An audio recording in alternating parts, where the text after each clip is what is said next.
এই কেরানি, MD sir কোথায়? MD sir? MD স্যারের কাছে আপনার কি দরকার? এই এমডি স্যারের কাছে আমার কি দরকার সেই কৈফিয়ত কি আমি তোকে দেব? তুই কেরানি কেরানির মতো থাক। কি ব্যাপার, আপনি আমার সাথে এরকম ব্যবহার করছেন কেন? তোর সাথে কিরকম ব্যবহার করেছি? তোর সাথে তো আমি ভালো মতোই কথা বলছি, তোকে আমি যেটা বলেছি সেটার অ্যানসার দে। এই মেয়ে, দেখে তো তোমাকে শিক্ষিত বলে মনে হয়, কিন্তু আমার সাথে এরকম খারাপ ব্যবহার কেন করছো?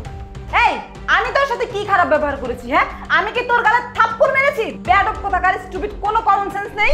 এই মেয়ে, তুমি কিন্তু আমার ধৈর্যের সীমা অতিক্রম করছো।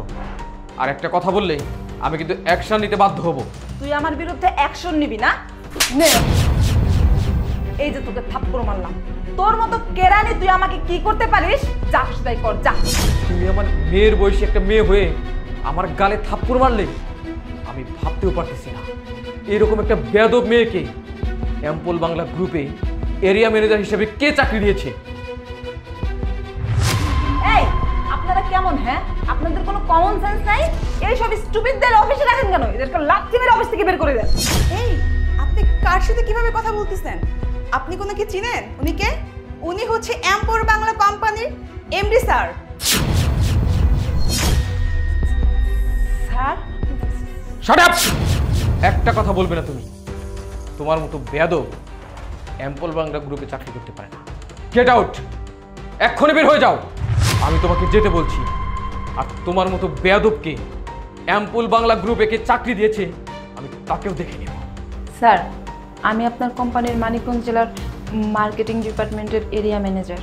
স্যার, আমি এই অফিসে নতুন এসেছি তো তাই আমি আপনাকে চিনতে পারিনি স্যার। আপনার সাথে বেয়াদবি করেছি স্যার, প্লিজ আমাকে ক্ষমা করে দিন। ও আচ্ছা, আপনি যখনই শুনেছেন আমি অ্যাম্পল বাংলা গ্রুপের এমডি তখনই আপনার বিনয়ের সীমা নেই, তাই না? আমার বোঝার বাকি নেই আপনার থেকে নিম্ন পদে যারা চাকরি করে তাদের সাথে আপনি কি ধরনের ব্যবহার করেন। আপনার মতো লোক এই কোম্পানিতে দরকার নেই। আর আপনাকে যে নিয়োগ দিয়েছে আমি তাকেও বরখাস্ত করব। Get out! চলে যান। Sorry sir. একটা কথা বলবেন না, যেতে বলছি যান। স্যার আপনাদের কফি দিব? নো, আপাতত লাগবে না।